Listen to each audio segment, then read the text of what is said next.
వడ్డవల్లి టౌన్లో శేష్ కుమార్ లైన్మెన్గా పనిచేస్తున్నాను అండి. వడ్డవల్లి పాత బస్ స్టాండ్ ఏరియాలో శాస్త్రనగర్ అన్ని ఈ లైన్లో పనిచేస్తూ ఉండగా ఈరోజు డీలిస్టు ఎలిగేషన్ వల్ల మేము వర్క్ ఎలిగేషన్ వల్ల సర్వీసులు డిస్కనెక్ట్ చేస్తూ వెళ్తూ ఉన్నాము. అందులో మాజీ కౌన్సిలర్ అని మాధవాని అతని యొక్క సర్వీసు 2022 నుంచి పేమెంట్ అవ్వడం లేదు. అతని షాపు ఓనర్ది. అది మేము ఫీజులు తీస్తామని చెప్పగా మమ్మల్ని మీరు ఆఫ్టర్ లైన్మెన్లు మీరెవరు పీకేది మేము ఈ సంగతి తెలుస్తానని మాట్లాడి ఫీజులు తీసుకొని బయటికి వెళ్ళాము.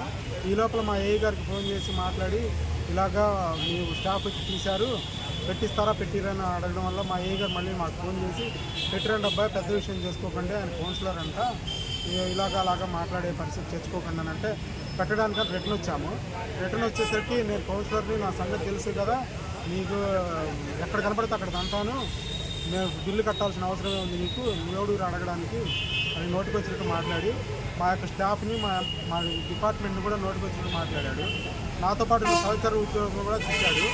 నన్ను కొట్టడం జరిగింది. తర్వాత మళ్ళీ కాసేపటి తర్వాత వాళ్ళ తమ్ముడి యొక్క ఫ్రెండ్స్ని పిలిపించుకొని వాళ్ళ చేత కూడా పైపుల ద్వారా కర్రలతో కొట్టించాడు.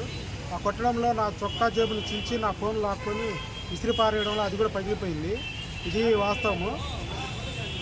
నన్ను కొట్టడం వల్ల బాగా దెబ్బలు తగిలినాయి, నాకు బాగా ఇబ్బందిగా ఉంది అని తెలియజేస్తున్నాను.